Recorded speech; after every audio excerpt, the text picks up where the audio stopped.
Greetings, everybody. It's 1 minute after 2 o'clock Eastern Time. I'm Chester Finn with the Thomas B. Fordham Institute, known to all as Checker, which is probably how I'll get referred to over the next hour. I'd like to welcome you to our discussion of social studies and reading and civics. We've got a fantastic panel this afternoon. I'm going to very briefly introduce them because more information about them is available on the material in front of you, the announcement for the event.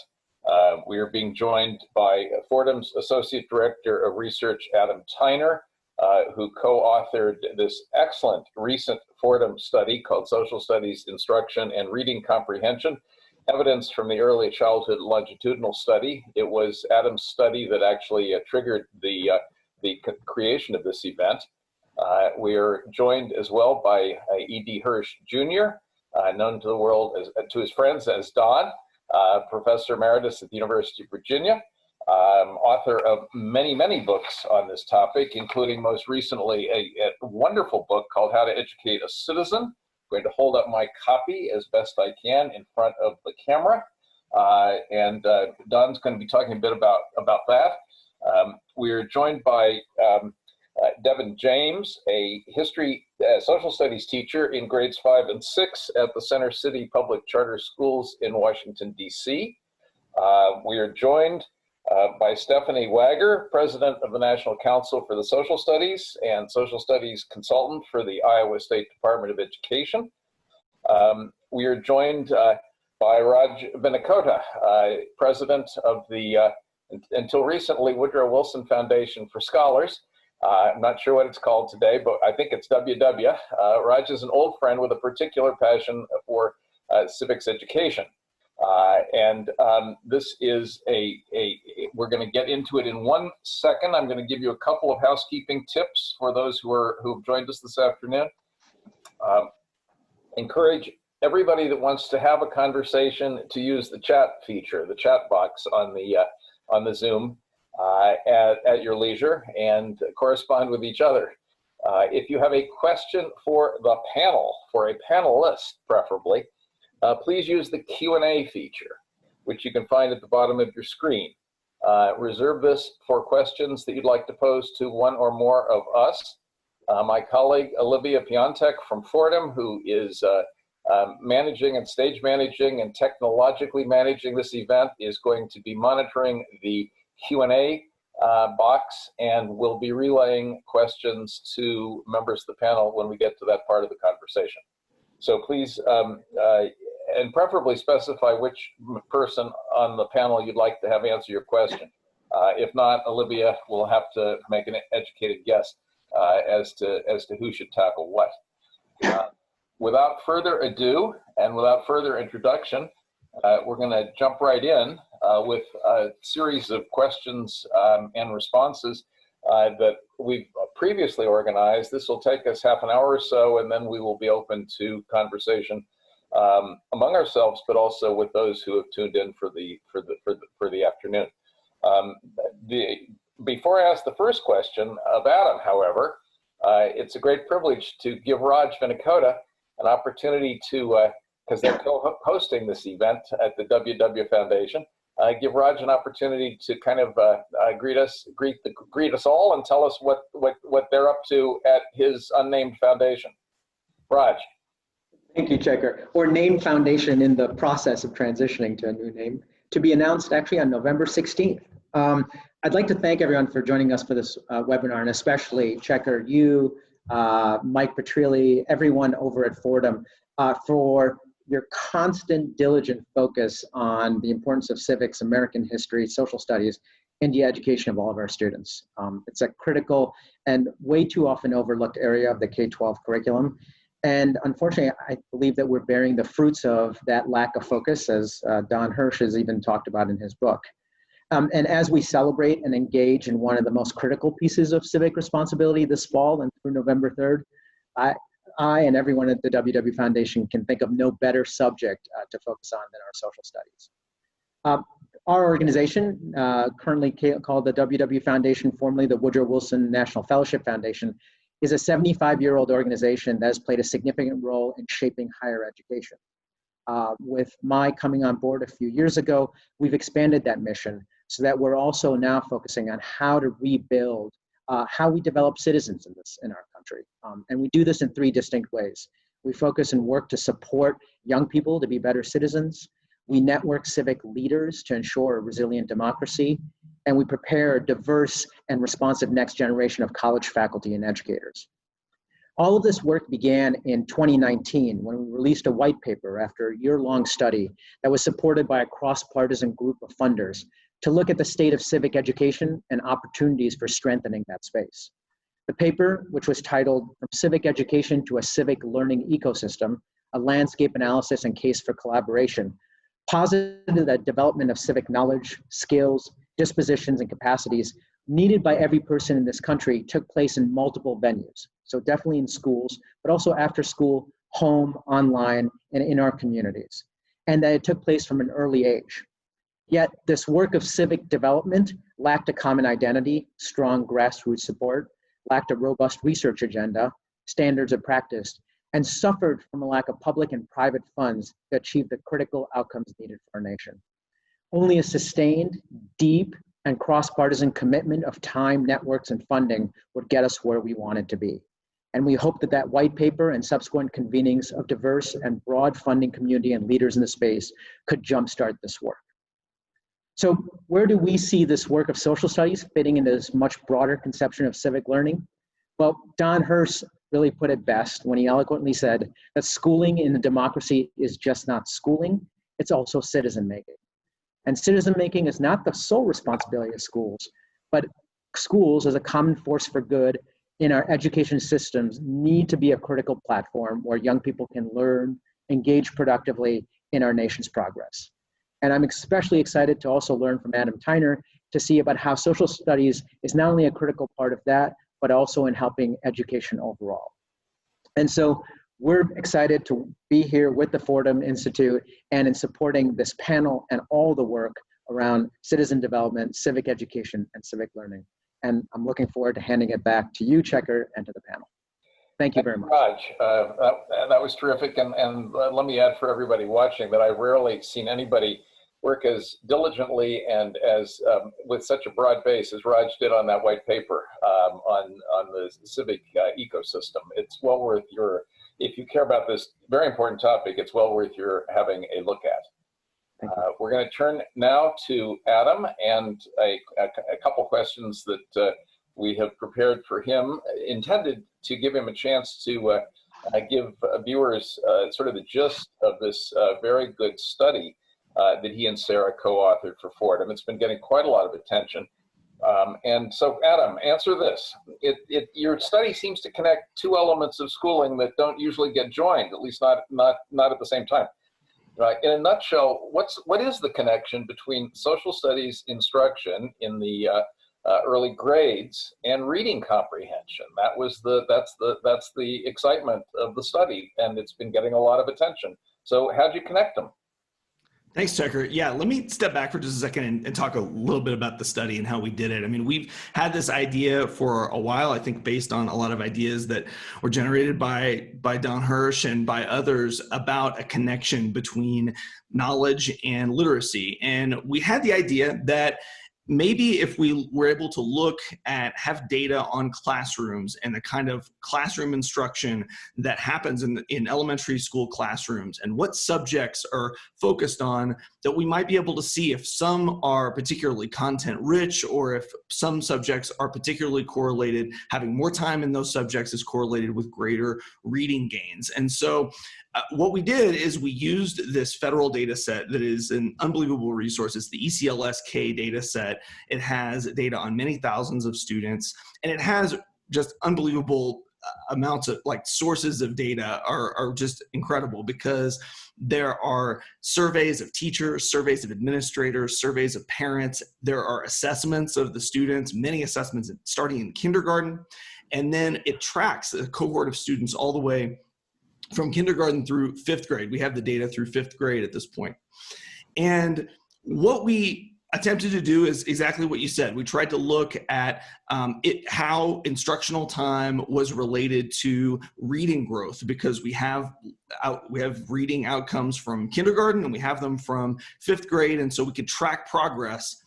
And we also had this really interesting information about how classrooms actually work in the elementary grades. The teachers gave us information about how often they taught each subject, so ELA, math, science, social studies, other subjects, and then how much time they would typically spend when they did teach that. So then we can compute an estimate for how much time a given student was exposed to different subjects over their elementary school career.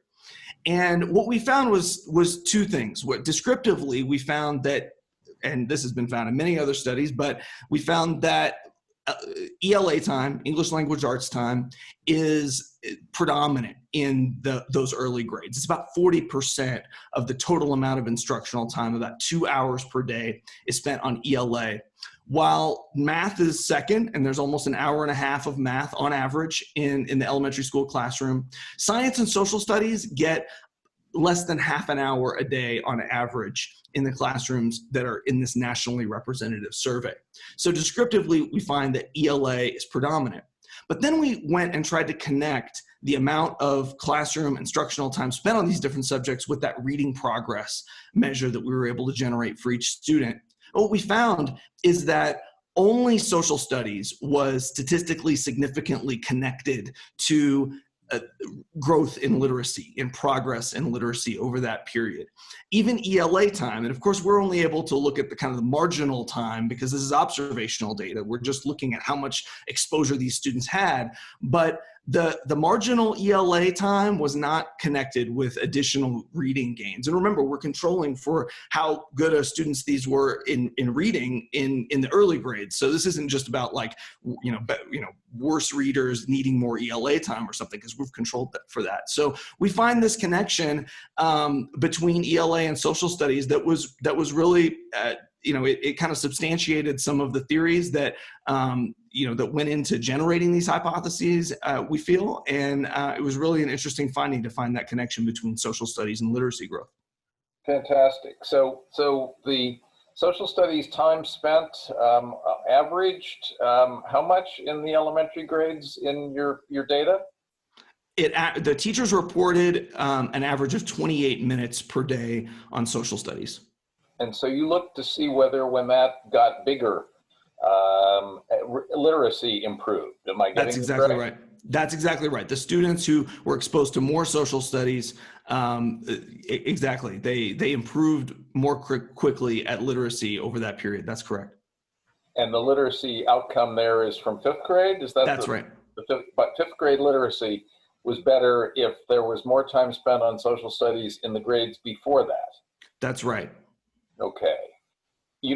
I think I already know the answer to this, but were you able to get under the hood of social studies and find out what it is they were actually learning?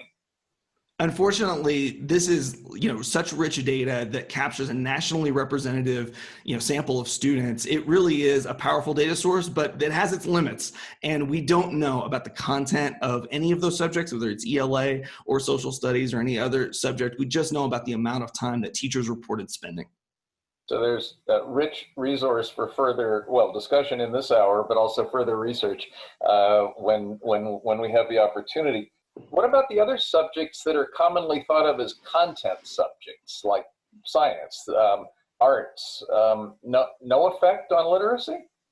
We don't find a statistical connection between getting more time in science or in other subjects and greater literacy growth. To be fair, the other subjects are kind of in elementary school, art and music. We were thinking like, well, maybe those are, content rich. I mean, art should be, it's a cultural topic, but then we thought about like what second grade art class, art instruction might be, and maybe that's not exactly content rich instruction. Maybe it's more like finger painting or something. So I don't know that we were so surprised that we didn't find a connection there. On science, I think there were some people who thought that we might find a connection there. And I'm not sure that it means that we didn't find any negative, effect effect of doing more science. But it could be that science is a little richer in more technical vocabulary and things that are less applicable to the kind of reading passages that you get on a typical literacy assessment. Whereas social studies may have things that overlap more with the things that you read in literature and in other topics that are more likely to be assessed or more likely to contribute to what we would think of as broad literacy. Well, I'm sure we're going to hear from everybody in the audience that studied Michelangelo and the theory of relativity in second grade. But thank you. Let me turn to Don Hirsch and this great book, and thank you and the Core Knowledge Foundation for helping publicize this event and for joining us today, Don. You've been at this for a long time, and you've written a lot about how American schools and American ed schools, I might add, misunderstand the prerequisites for true reading comprehension, usually by trying to teach it as a discrete skill rather than building a knowledge foundation for literacy. So my first question for you is, did the research that Adam and Sarah do, is it consistent with your own research and your own understanding of how schools succeed and fail at building good readers? Well, it's very consistent. Checker would be very surprised I'd be very surprised if the results were different than that. And in fact, I'm a bit surprised about the non-correlation with science because as I'll come to at the end of the talk, science does tend to be correlated well with reading skill or reading the grades you get on a reading test. And that's another question. You wonder how many of the actual questions on the reading test might have avoided scientific questions. So that would be something to investigate, at least in the testing part. But I want to thank you first for your long support of Core Knowledge. I really appreciate it. And the Core Knowledge Foundation and the Fordham findings essentially confirm the basis on which we created that foundation. Core knowledge, I mean, that was the idea. You wanted to teach kids the core knowledge that would make them good readers. That is, it's a literacy effort to impart knowledge. That was the idea behind our foundation. And you mentioned also in passing ed schools. Well, that was the problem. I mean, I thought we weren't doing very well in our reading results because the knowledge being taught in the early grades was not very coherent for various reasons.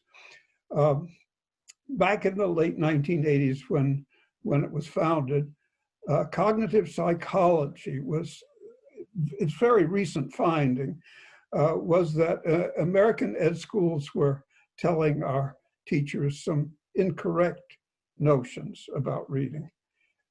Our ed schools were teaching that reading comprehension is a general skill, one that can be gained by learning formal techniques like finding the main idea or conquering complexity, which is the current general theme. But cognitive scientists were finding that verbal comprehension depends on invisible specific knowledge. And that was one of the reasons the finding came so late, is because it was invisible. The knowledge that was in the writer's mind and the reader's mind and was being taken for granted. Of course, you can't see it precisely because it was taken for granted. But you need to have that invisible knowledge to understand any language, spoken or written. And that finding implies that high verbal skill, which you need for good schooling and for citizenship, requires everyone to silently share a large amount of relevant background knowledge. That is, it needs to be shared by the reader and the writer. It's not there, but it's required to make the language comprehensible. And why haven't the ed schools just pounced on that finding? Well, because it was heresy. The ed schools were saying, wouldn't that would interfere with the individualism of the ed school approach, the idea of differentiation, the idea that a teacher should be a guide on the side, not a sage on the stage. And another theme of the ed schools was that we shouldn't engage in lockstep education, where every child would learn the same thing in the same way. That was repudiated. No, it said learning can be differentiated and individualized so long as the children learn those general skills, like the general skill of comprehension, a general skill of critical thinking, and the general skill of complexity management, as I said. But Checker, as you know, cognitive scientists are saying there are no such general skills. That's another point that I think is very important, and I make a lot of that point in this current book. Reading comprehension depends on specific knowledge, Okay. not general knowledge. Let me thank you and ask you, Don, to take us in a slightly different direction than your book goes, and then it will enable me to get Raj back into the conversation too. We've talked here and often about how a rich fund of well-ordered background knowledge makes kids better readers. That's what we were just talking about. But your book also says it makes them better citizens, and indeed that it helps make for a better country, which is certainly something we're all looking for today. Can you help us with that connection between the knowledge, the reading, and the citizenship? Checker, it almost goes back to evolutionary impulses, the tribal feeling that you get when people feel that there's something radically different between a Democrat and a Republican, or the red state and the blue state. I have to say that's coming out with a vengeance in the current electoral atmosphere. And one very important implication of teaching this commonly shared background knowledge that is necessary for literacy, absolutely necessary. It isn't just a pie in the sky kind of idea. The need for doing that is brings people together. It makes the country more of a tribe. Let me just take a brief excursus into evolutionary psychology. I swear I'll only take a second to do it. But it seems to me that, well, one big question, here's a good way of approaching it. Why is it that evolution would derive something as cumbersome as making our languages so dependent on this elaborate background knowledge? Why doesn't it just say what it means outright? Why is this invisible knowledge so important? Well, there's a huge store of that knowledge that's needed. If I say, Polly, put the kettle on, we'll all have tea, well, that takes about 5 seconds to say, but Polly has to go and do various things for about a half hour before the table is set and the tea is served and all that. And that's an interesting feature of Polly put the kettle on, because it's a command. And for a tribe to operate successfully against a mastodon in ancient evolutionary era, or against a rival tribe if necessary, those commands which cause an entire group to function in an elaborate, integrated way is a tremendous force in survival. It provides food, it provides shelter, and survival. So gradually what happened was these big heads, which are so difficult at birth, got developed, and these big brains to store the tribal lore that enabled these communications to occur. So that's what cognitive psychology says about that. But also, at the same time, you had those impulses in communication, which is why background knowledge is so critical to reading, you also have these tribalistic feelings, which are sort of integrated with this shared background knowledge. Okay. So the idea of shared background knowledge is critical to, well, national unity, I would say. Thank you. I'm going to turn to Raj now and pick up on that, I think. Raj, obviously, you care about educating citizens and unifying the nation, making us one tribe if possible. But in Don's last chapter of this book, he actually uses the word patriotism. And he says it's not a dirty word. And then, Don being Don, he then invokes Durkheim on the nation state. He declares the Declaration and the Constitution the foundational texts of our civil religion, and suggests that faith should command absolute religious authority. This from a lifelong liberal, Don Hirsch. Do you agree that this approach to education will develop the kind of civic renewal and strengthened citizenship that you have been striving for? Putting it even more bluntly, can this approach to education command the support of the better civics folks that you've been working with in recent years? I'll jump into that. I promise I'm a molecular biologist by training, not to jump into any conversations about viral replication, though I found Don's comments especially elucidating. This was great. Probably the most difficult portion of the conversations that I had in developing my white paper and then keeping a broad coalition of people together was to define, frankly, what was the North Star of all of our work together. And we were able to develop a general consensus around the conceptions that we needed to develop young people who were well-informed, productively engaged for the common good, and hopeful about democracy in our country. And I will say, there was no word that generated as much angst as patriotism over the course of my full year, right? You would think that a discussion about patriot, would not, but it did. And I want to acknowledge here for a moment that there was significant baggage around that term, but not around the conceptions of love of country or the conception of being able to balance taking in the ideals and also recognizing that we have not come close to achieving those ideals in most of our history.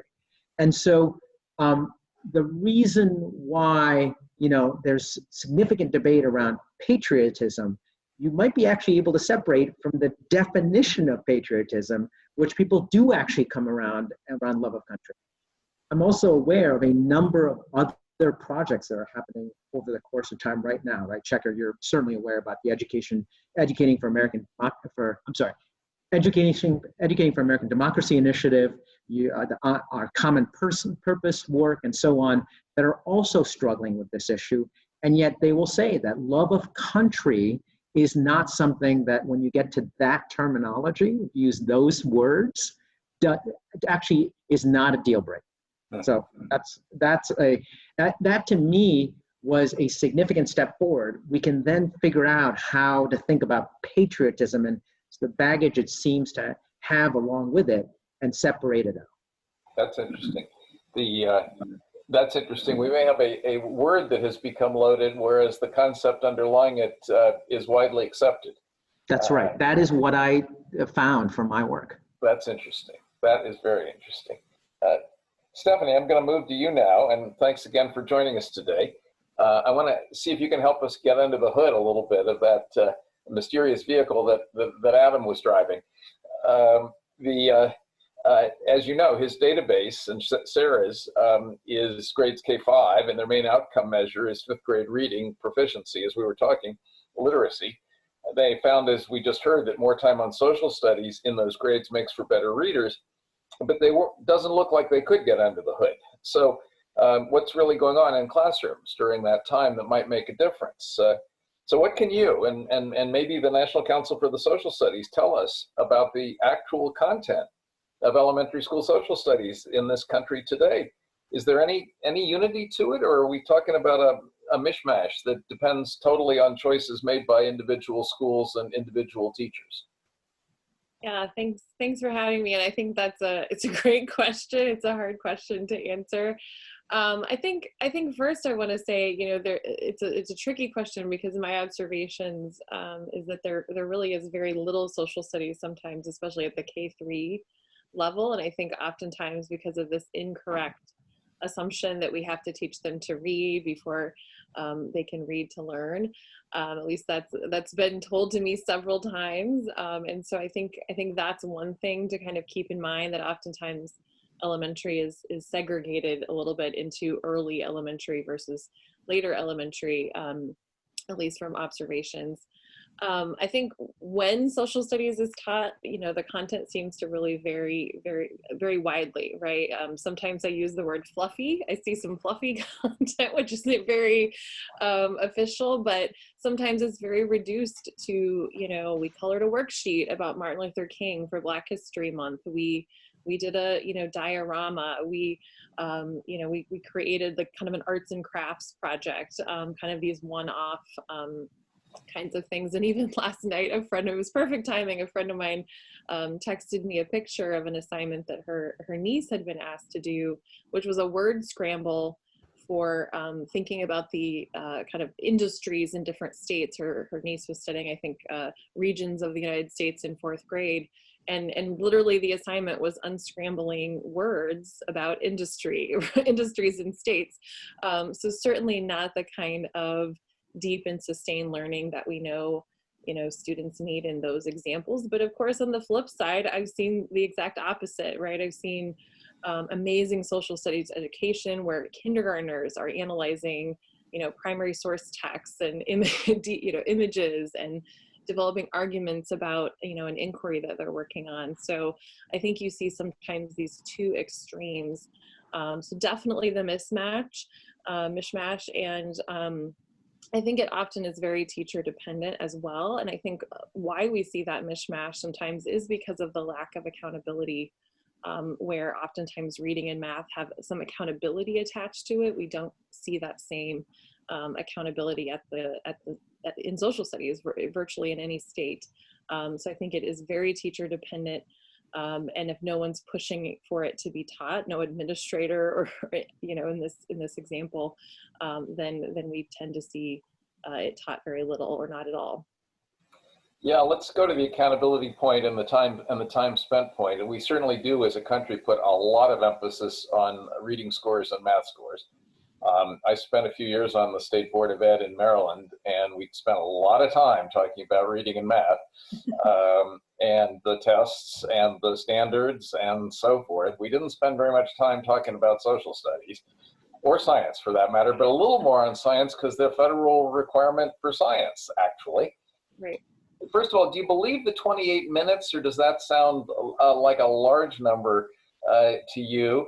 And what would it take to get more and more focused attention to social studies into more early grade classrooms? Yeah, that's a great question again. I think your hunch is right. I think, anecdotally, I do think that self-reported time is high. But hopefully it's right, because we want to see it going in that direction. But I do think, if we could peer into classrooms and actually count that time, it would probably be at least a little bit less, especially because oftentimes we see elementary schools rotating science and social studies units. So students might have ELA, math, and science, for 6 weeks, but then the next 6 weeks they're doing ELA, math, and social studies. So even when they're doing social studies, they're often rotating those two, science and social studies, kind of back and forth, even as we progress to older grades. I think oftentimes in terms of time, it's also, what do we count as time?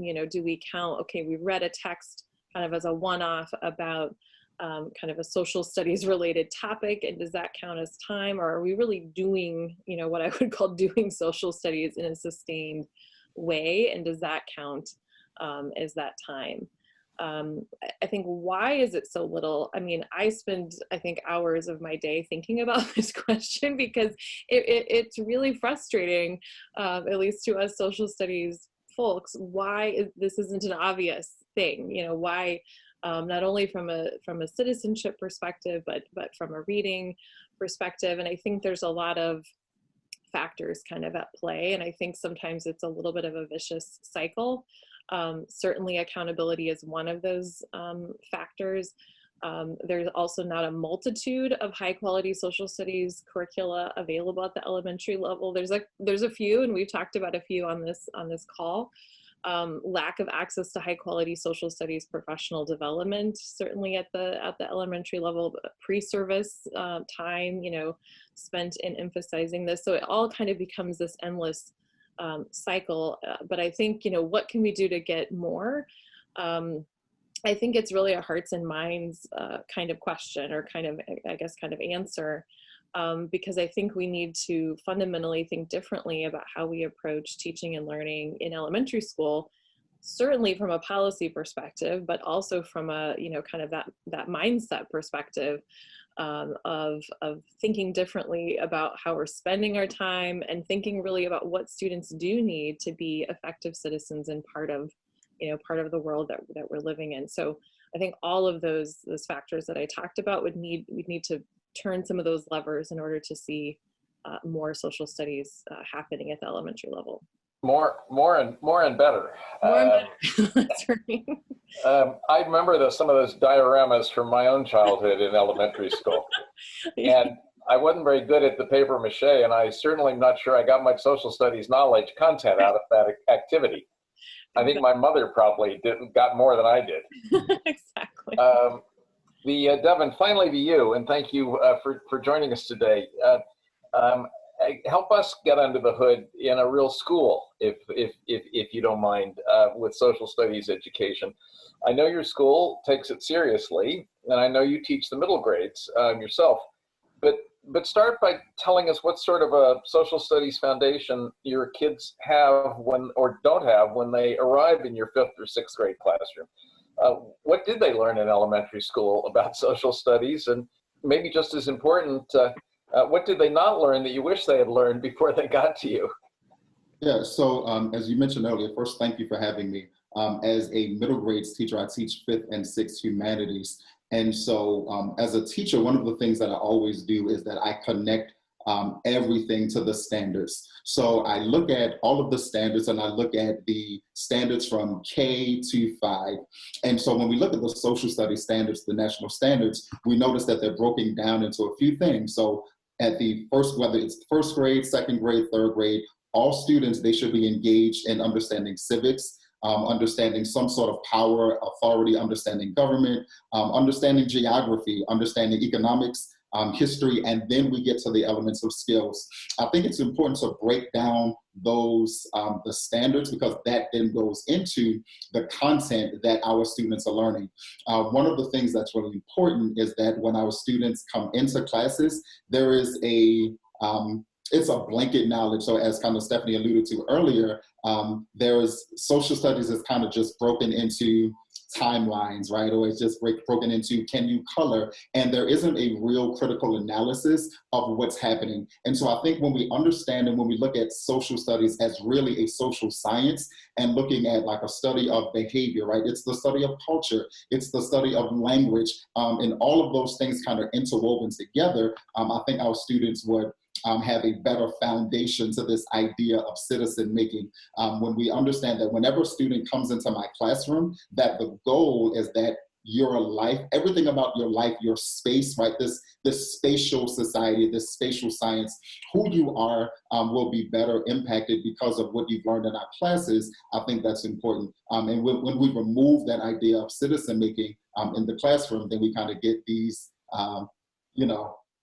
bad lessons, if you will. So, does your school have a sort of systematic and coherent curriculum for social studies that goes from earliest grades on up, at least through middle school? And if so, tell us a little bit about what's there and what's not there. Yeah, so to explicitly answer your question, I teach wit and wisdom. So that's the curriculum that we use. So our school, we've made a concession where we've kind of merged or married ELA and social studies together. And I am an avid fan of wit and wisdom, and one of the reasons why I'm a fan of it is because it merges the ideas of grammar and phonics and fluency, all of those necessary skills that you need at the primary level, but then you're also able to add content-rich knowledge. Something that's also really important, I study a lot the TNCP study, looking at the teacher network, and all of these things are important, thinking about how important is content, right? Our students, not only do they need rich content, but our students deserve rich content. Not only do they need rich content, they also need high quality instruction. And so we talked about like that there's a scarcity of high quality educators, both in ELA as well as in social studies. So when we combine some element of high quality content with kind of not an isolated approach of education, but an integrated approach, and kind of weaving everything together, we will find a lot of rises, and we will find kind of some, there'll be a rise in literacy, a rise in engagement. I know that there are, even in the chat, someone mentioned that history is boring, right? Or that social studies is boring. And I think a lot of that is because of how it's presented from the teacher. And so if we identify that social studies is more than just coloring, but it is actually the pattern of behavioral analysis, the pattern of culture, right? It's the pattern of people, and it's looking at this idea of assimilation. It's so exciting. And I got to calm down because I love social studies. And so I think it's really great just to understand like how social studies applies to us, how it applies to me. And I think when students are able to see that social studies applies to me and I see myself in the text, then I'm able to go back to the standards and I'm able to see how all of these things aligns to my personal life, and I'm able to see these things in text. I'm able to see it in conversation. I'm able to see it in Socratic seminars. All of those things are important. Well, I'm glad you're excited. I would like all teachers to be. The curriculum, the wit and wisdom curriculum that you're describing, and you describe yourself as a humanities teacher, is this an integrated social studies and ELA program, or do you distinguish between these subjects especially in the elementary grades before they get to you? Yeah, so I very much so identified as integrated, and the reason why I do is because again it infuses all of the necessities that kind of infuse what's the word I'm looking for? Content. It infuses all of the necessary like standards for ELA, and it infuses the standards for humanities. I'm sorry, the standards for social studies. So if you were being given a survey like the one Adam was citing from the early childhood and asked to assign minutes per day, would you even be able to make an assignment to social studies? So I don't know. So wit and wisdom, it's written for a 90-minute block. 90-minute block. Yeah, so it's written for a 90-minute block. When I first started teaching wit and wisdom in Baltimore, wit and wisdom was our ELA curriculum, and my students and then my scholars also had a 90-minute block in social studies. Oh. But again, that's also coming from the middle grade level as well. Okay. So it really is in 90 minutes combined. That's correct. Okay. So this gets to a general question I want to ask everybody, and then I want to turn to Olivia and see if we've got some questions from our viewers and audience. Is it anybody going to be realistic to put more social studies into the early grades, or do we have to bootleg it into the ELA curriculum, or both? Are we actually going to be able to take the 6-hour, whatever it is, the third grade school day and go from 28 minutes to 45 minutes for social studies? Or do we have to take that 2-hour block that they call ELA and make it be about social studies? Anybody? Well, Checker, I can. Oh, go ahead. Don. I was resisting making commercials, but it isn't exactly a commercial. But what we tried to do in the core knowledge ELA is precisely that: fold in social studies into ELA, and not just social studies, I mean, that's the whole idea of general knowledge. And everything is so correlated. I don't know whether we'll have time, but at some point I will ask Olivia to hold up this correlation of subject matters with reading. I mean, it's also obvious. I won't do it now, Olivia. Let me continue to say that particularly in the pandemic, I think it might be useful to people to know that you can download a whole program for free from the Core Knowledge Foundation, both the ELA and the social studies program. It's pretty well, it's not just integrated, it's there for free. And we haven't advertised it very much. It's still being completed, but at least you can take a look at it. Anybody can download it. So I think that might, I mean, obviously that was our intention, just what you're talking about, is to make that knowledge available in the early grades. So we have two examples sort of on the screen, so to speak. We've got the core knowledge example of an integrated approach, and we've got the wit and wisdom example of an integrated approach.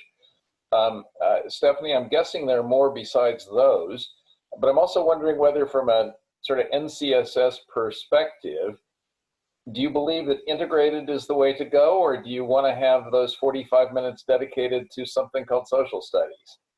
Yeah, I think this is a tricky question because I think, you know, the devil is sort of in the details, right? I mean, so I think if you have really powerful integration, I would certainly vote for that. I mean, I think we all learn, you know, not in sort of silos, but in, you know, making connections between, you know, all content areas and disciplines. So I think if that's done well, you know, I would love to see that. I think on the flip side of that, what tends to happen sometimes is that gets very watered down, you know, that we did social studies because we read, you know, these texts that kind of had social studies topics. I mean, I've been in classrooms before where teachers have said, you know, we did our social studies time, and literally in this one classroom, we read a story about the Vietnam Wall, and the other story was about westward expansion, and there was like no, you know, context or you know, discussion about how those were very, very different.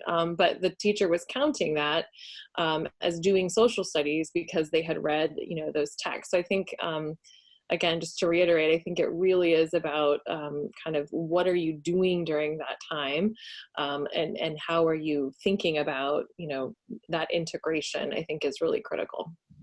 May I note that everything I've asked you, Stephanie, you've described as a tricky question. Yes, you may. You may. Olivia, how are we doing on the questions front? I can keep going, but I bet we've got some by now. We have several. So I think we could get to some of these these attendee questions. There's a lot of interesting stuff happening here. So a couple, if we just want to dive right in, a couple people had questions for you, Raj, and you, Stephanie. Basically, they just want you to comment on the 1619 project and how there goes her and the commission to push, you know, a pro-America history. The question is, reading in social studies is really important, but what will students be reading in social studies? So Raj and Stephanie. Well, this is a tricky question. Could I I'll get turn it over to Stephanie. So let me take a crack at it, Stephanie. Feel free to jump in. Yeah, please. My view is that, and it comes from having spent a year having this conversation with so many people, is that life actually in schools in general is not nearly as bifurcated and polarized as people make it out to be. So my conception of how to address these issues actually is consistent with Danielle Allen at Harvard, where she says there's actually been 3 constitutions in this country, right? The core one, of course, is the political constitution that sets and forms how government functions and, you know, around a set of self-governing citizens and certain freedoms. But you also have a social constitution and an economic constitution, and they constantly get changed. Those amend over time as well. And that the way to think about it from my conversations that I've had is all 3 of those are interrelated and happening, and we need young people to be able to engage with this information and be able to look at it, to pull it apart, to come to opinions over time, not in the 3rd grade necessarily, and not necessarily, you know, kind of Devin's first class in September, but that this is the exact work that needs to be taught. That is the whole thing, and engage with young people in schools. Good. Yeah. Stephanie? Yeah, I couldn't have said it better. I mean, I think the work that social studies teachers do every day is really to teach students to critically analyze everything, you know, that's put in front of them. So looking at multiple sources and examining what the 1619 project or any other source that is put in front of them is absolutely, I think, what we're trying to do, and that kind of examination is part of what makes, you know, you an active, engaged citizen, you know, after you leave K-12 education.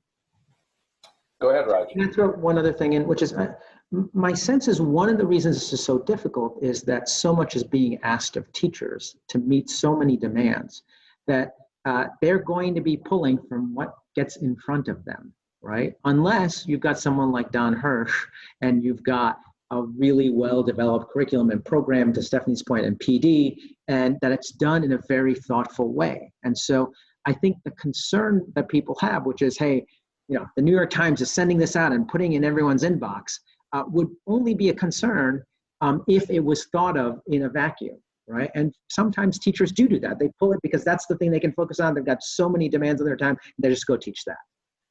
That's the challenge. If it's actually done in a concerted fashion, then it's not a problem. In a country with close to 2 million elementary teachers, they shouldn't have to improvise. They shouldn't have to improvise and pick it up from the New York Times or the internet. It should be available to them. They can add to it, augment it, improve upon it, argue with it, but they shouldn't have to construct it from the get-go. Olivia, part of this, sorry if I can jump in. I think part of what makes this so contentious is that the idea of general knowledge and the idea of having a core of things that we all should know or whatever is inherently, it's going to meet resistance in a country that's multicultural. We have 330 some million people. We have a lot of different cultures.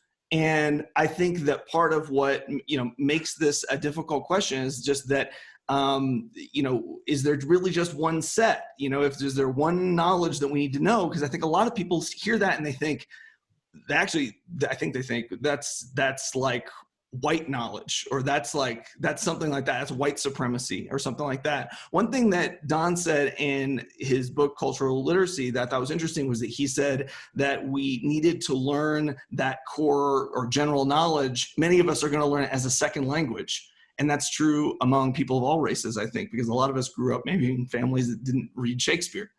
And I'm curious how the other panelists think about that trade-off between particularism and general knowledge. Is there something racist about that? Is there something problematic about that? Is it really all fine?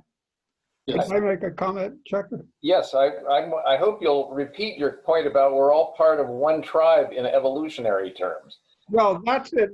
I want to deal with that subject because it's very interesting. I was thinking about writing a kind of incantation or recantation, apologizing for the title cultural literacy, because the first thing one reacts to that is whose culture. And actually, there's a difference between what you might call the background knowledge needed for just plain literacy, so we all can communicate with each other effectively, which everybody needs. I think would be a general agreement in all groups that everybody needs that communicative power. And the question about whose culture. And I think the simple answer to that when it comes to literacy and reading and social studies and the rest is that you're talking about a national culture, which is a very different thing from let's not even use the word culture. You're talking about, I think the operative word is language. You have a common language and multiple cultures. Because if you don't have a common language, you're not communicating with one another and you get hostile with one another. But you can have multiple cultures and a common language. And that means that the stuff you need to know to do English. I did a check in 2 countries, Bangladesh and Nigeria, their English language newspapers. And what I found is it was kind of like reading a local paper from Colorado or from some other state. You didn't understand the details of some controversy that was going on, but you could read it perfectly well because you had this general language background knowledge that seems to be very widespread in the use of English. So in other words, I think that issue of literacy versus multiculturalism is an issue, is an argument that doesn't have to be made. You want everybody to feel comfortable, but there's already such inertia in the books that are written and the newspapers that get published and so on, that, and yes, you make some adjustments around the corners, but it needs to be intergenerational for one thing, if you think of it that way. So there's a very good reason to think of it as a national language and not a cultural language. And I like the idea of Nigeria because you can't call that a white culture exactly, and nor Bangladesh for that matter. It's actually that common language that was what was on the test that were 5th graders that Adam's study was using for literacy outcomes here. Exactly, yeah. They were all those kids from all their different backgrounds were taking that same test on literacy. And that's what the measure was that we were using. So, Olivia, do you have another question for us? I do, yeah. I have one from Jessica Sutter. So I saw a lot in the chat, people talking about, the importance of, the curriculum, social studies curriculum in their schools and like how, time was getting cut for this particular topic. So Jessica Sutter wanted to know, given these findings, and especially which was, reiterated in Adam's report, any policy recommendations on how to approach getting schools and districts to dedicate additional time to social studies in elementary school schedules, especially in states with no corresponding social studies assessment. So I think it'd be interesting if Devin could speak to this a little bit as the practitioner who is in, the weeds on this. Let me just say one thing. Devin teaches in DC, which I know has social studies standards. I don't know if it has social studies accountability. Yeah, so similar in Maryland. So I know in Maryland, I'm pretty sure we didn't have social studies accountability there. So I think— I agree. You didn't. Yeah. So I think I will follow Stephanie and Ross, say that that's very much so a tricky question. Yeah. So I think the first thing, right, is just kind of I'm an advocate, especially for this, and looking at an integrated curriculum, of course. At our level, right, I think the best thing that we can do from the teacher level and even from just a professional development level is seeking out professional development, but then also having conversations with your trusted administrators of identifying why these things are important. And so I'm very much so a data guy. So I'm looking at student data, and if I'm looking at student data, and if I'm presenting student data to my administrators of how whatever decisions I want to make as the lead educator is going to benefit our students, I think that may be the approach to take with your administrator. So taking the data and figuring out that whatever we do, and if we infuse this curriculum or whatever we infuse is going to be for the good of our students, I think that may be a positive approach to take. Again, it's tricky because you're going. It has to go past the principal, and then it goes into your district to now purchase a new curriculum and study and investigate a new curriculum. But I think if you, again, take it from a data perspective and of how whatever we teach in the classroom is going to improve the citizens of our students, then that, it at least fosters conversation. Yeah, Okay, Raj. I can just add to that. Yeah, Stephanie and then Raj, go ahead. Yeah, I mean, maybe an unpopular opinion on this one, but I think accountability here is huge. And I don't mean it always has to be test accountability, or I'm not even suggesting what range or continuum of accountability, but there has to be some accountability to move the needle, I think, on this. I mean, I don't see this this changing substantially if there is not some form of accountability to ensure that social studies is, you know, a guarantee of some kind, whether that be a minute, you know, you have a certain number of minutes, or testing, or your site visit that your Department of Education does, or whatever that may be in your state. I just think that accountability is a key to making this happen. I personally tend to agree that people do things better if someone's watching over their shoulder to see if they're doing it. Raj. I'm just going to add some complexity to Stephanie's answer, which is I have trouble with input measures, and I really also have trouble with federal requirements. And so the question becomes, how do you have, and how can you drive a set of common accountability that are really about outcomes and output, as opposed, and then let localities, LEAs, even SCAs figure out how they, you know, balance these hours. And it may be, to Adam and Don's points, that you can actually integrate, and to what Devin's actually doing, it's actually integrating some of these times so that you're getting a bigger bang for your buck. Can I make a comment, Checker? Yeah. Anybody hear me? Am I open? Is my mic open? Yes. Well, what I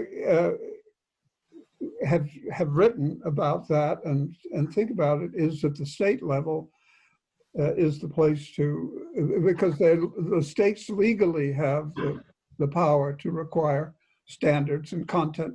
The problem with the state standards is that they're not content specific.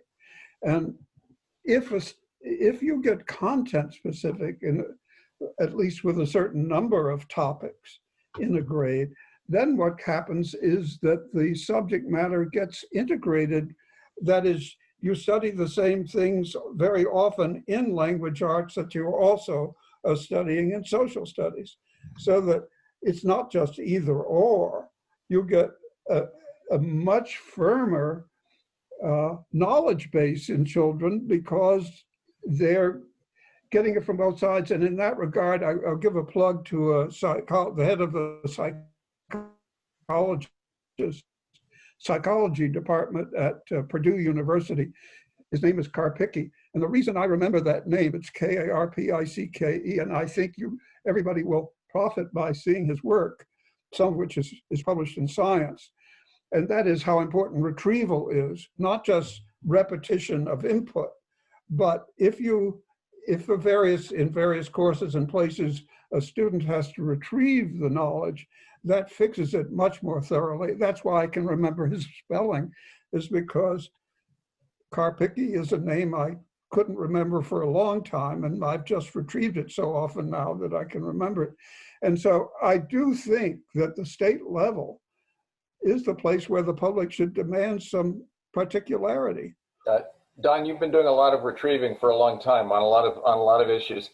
I just wanted to jump in for a second and say that I've heard that there's a pilot program in Louisiana right now where they're trying to align some of their ELA assessments to particular content so that the teachers will know that certain topics will be covered in certain grades on the ELA assessment, and then they have some incentive to actually teach content. It's not to say that they're actually doing a social studies test instead of the ELA test. It's just to say that the ELA passages and writing will be around particular themes, and then that gives some reason for teachers and students to focus on those particularly in a sequential and structured way. And that's just a pilot program. I don't know what's, if it's going to be successful or not, but that is something to watch. That's a way of not adding another test, but taking a assessment that is already mandated by federal law and essentially reconstructing it so that it has this content built into it.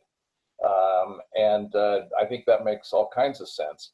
I also want to say to Raj, there are other kinds of outcome measures besides tests. I mean, the district could ask to look at a sampling of the fourth grade essays or book reviews that the kids have done, and a sampling of the teacher comments in returning those essays and book reviews. There are other ways to kind of do accountability that doesn't have to be in the form of a standardized test, that's all. Olivia, I know we're over an hour. We could take one more if you've got a great one, and then I think we maybe have to finish. Yeah, so there were actually a couple of questions in here about state standards. So there's two kind of related ones. The first one is basically Richard Innes. He's just curious about what you guys think about state standards built almost entirely on the C3 framework, which has actual content included. And then a little offshoot off of that question is, what is your view or idea about how the push for students to master standards is impacting social studies and science? And I think that would be interesting for Devin to answer first, and also Stephanie. I think first Stephanie has to tell the world what the C3 framework is. Yeah, the C3 framework is the College Career and Civic Life framework that NCSS published in 2013. I think one thing people often get sort of confused by is that this really was written as a framework to states to support right standards within their states. And so some people think it's our national standards in social studies. There's all sorts of assumptions about that, and so I just want to provide that background. But many states have taken that and done really interesting, things where they've used aspects of it, but then have their own, state content.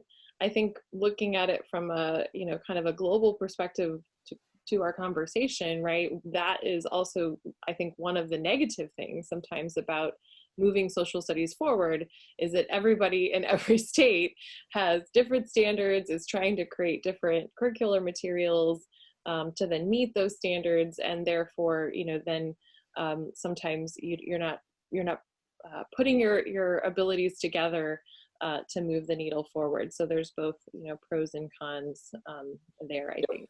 Raj alluded earlier to the Educating for American Democracy project that iCivics and several other organizations are getting close to being done with what they call a roadmap for social study, for history and civics both. And they're very clear that it's history and civics. And one of the ways they talk about that is adding content to the C3 framework and coming up with what could be described as a national content body to accompany or be built onto the C3 framework.